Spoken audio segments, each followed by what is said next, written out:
Good morning students. हम लोग जो है ऑलरेडी थ्योरम जो है 6.1 दो मेथड से और 6.2 ये दोनों थ्योरम ऑलरेडी हम लोग पढ़ चुके हैं। मुझे आशा ही नहीं पूर्ण विश्वास है कि आप लोग का कॉन्सेप्ट क्लियर हो गया होगा, थ्योरम को भली भांति समझ गए होंगे।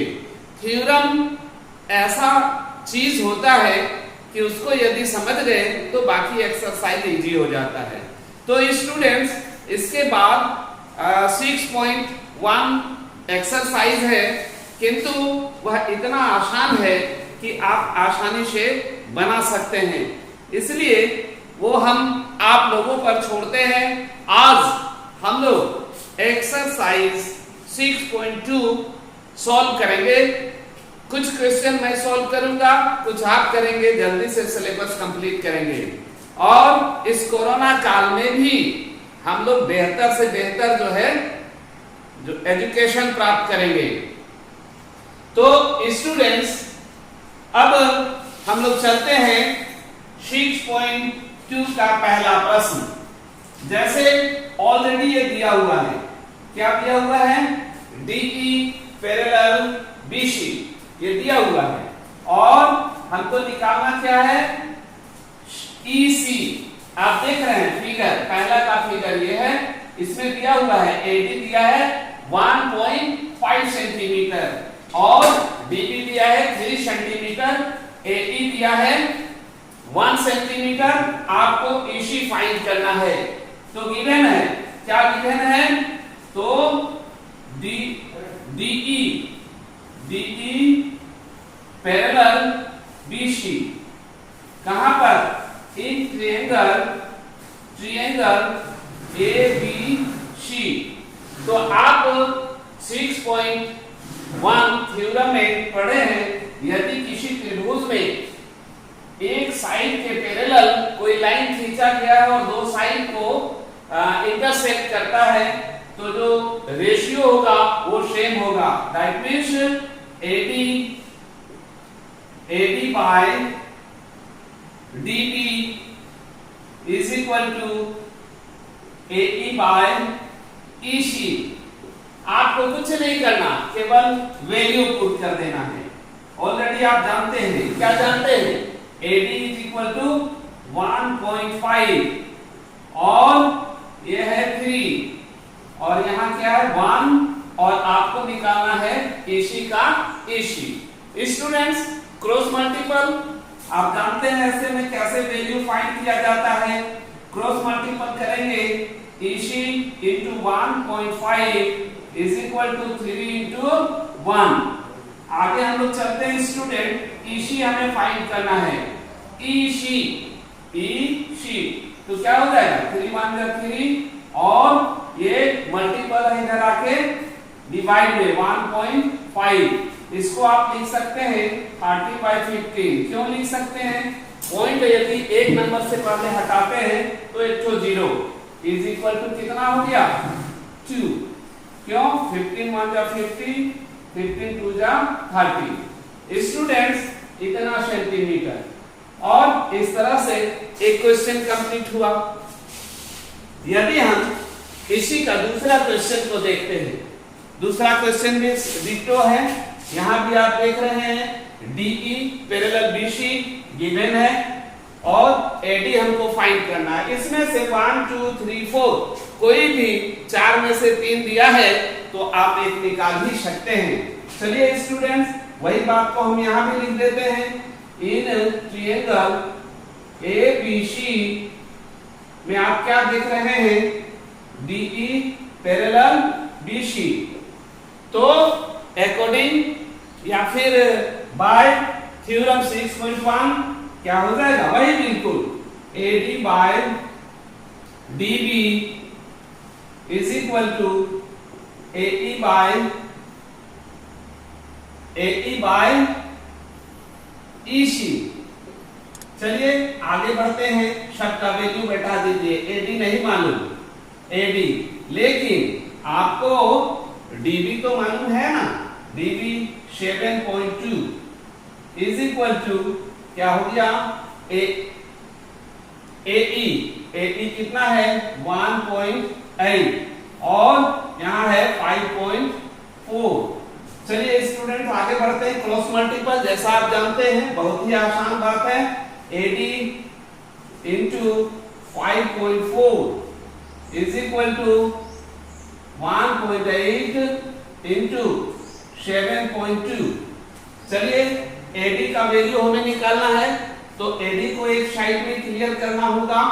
AD is equal to 1.8 into 7.2 और डिवाइडेड 5.4। चलिए इसको काटते हैं। ये क्या बार में आया 3 टाइम में, और 3 से इसको डिवाइड करेंगे। 3 2 जा 6, 1 बचा, पॉइंट का पॉइंट, 3 4 जा यानी 2.4 सेंटीमीटर। स्टूडेंट्स इस प्रकार से क्वेश्चन नंबर 1 का 1 और 2 कंप्लीट। अब हम लोग इसके बाद क्वेश्चन नंबर जो है आगे बढ़ेंगे। हाँ तो स्टूडेंट्स क्वेश्चन नंबर 1 का दोनों क्वेश्चन मैंने सॉल्व किया। क्वेश्चन 2 में एक ही मॉडल का जो है आपका जो है कुल मिलाकर 3-4 प्रश्न हैं, तो हम एक तो बतलाएंगे। आपका दिमाग यदि सही मायने में हमारे वीडियो को मन से देख रहे हैं और समझ रहे हैं तो बाकी क्वेश्चन आप खुद बनाएंगे। तो कैसे स्टूडेंट देखिए, क्वेश्चन नंबर 2 में लिखा है एक त्रिभुज दिया हुआ है, एक ट्रायंगल दिया हुआ है PQR। आपको समझने में थोड़ी कठिनाई होगी, इसलिए आप क्या करेंगे, एक ट्रायंगल ड्रॉ कर लेंगे खट से, एकदम आसानी से बनेगा। ट्रायंगल हम ड्रॉ कर लेते हैं, एक ट्रायंगल, और जैसे जैसे कहा है वैसे वैसे वैल्यू पुट कर देंगे।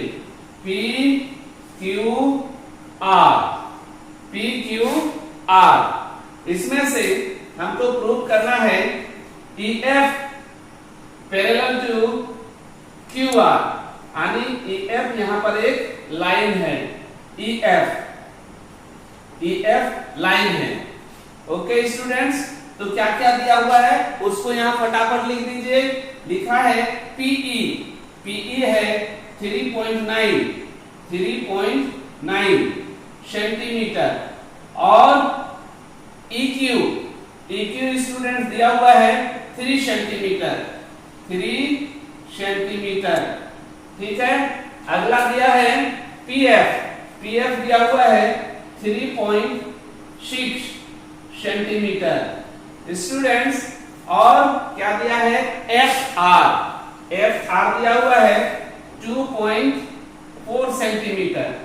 ओके, अब हमको प्रूव करना है क्या EF पैरेलल QR है। यदि है तो यस, और यदि नहीं है तो नो।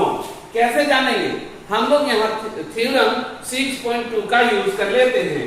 6.2 के अकॉर्डिंग हम पहले इसको फाइंड करते हैं। क्या PE बाय EQ। तो आप क्या देख रहे हैं 3.9 डिवाइडेड 3। स्टूडेंट्स इसको यदि हम डिवाइड करते हैं तो वैल्यू क्या आता है, 3 से 1.3। ओके, और इधर हम लेते हैं दूसरे साइड को, क्या PF डिवाइडेड FR क्या आता है स्टूडेंट्स 3.6 डिवाइडेड 2.4। तो इसको हम ये करते हैं, ये 3 टाइम ये 2 टाइम, यानी 3/2 इज इक्वल टू 1.5। स्टूडेंट आ गया 1.5। तो क्या ये दोनों इक्वल है? नहीं है। 1.3 not equal 1.5।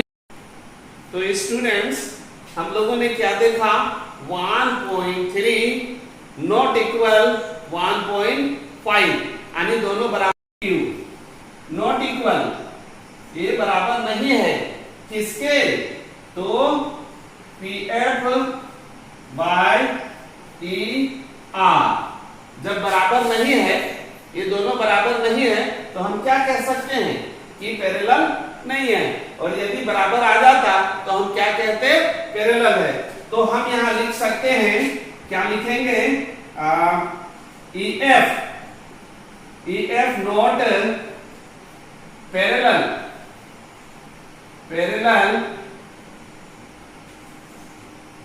Parallel to QR। ठीक है स्टूडेंट्स, तो इसी प्रकार यदि यहां इक्वल हो गया तो पैरेलल है। इतना सा तो बात है। तो स्टूडेंट्स मुझे लगता है कि क्वेश्चन नंबर 1 तो क्लियर कर दिया था। क्वेश्चन नंबर 2 का मैं एक प्रश्न बनाया, दूसरा भी आप लोग बाकी क्वेश्चन जो है बना लेंगे। और इस वीडियो के बाद हम लोग जो है अगले वीडियो में 3, 4 वगैरह वगैरह देखेंगे। Okay students.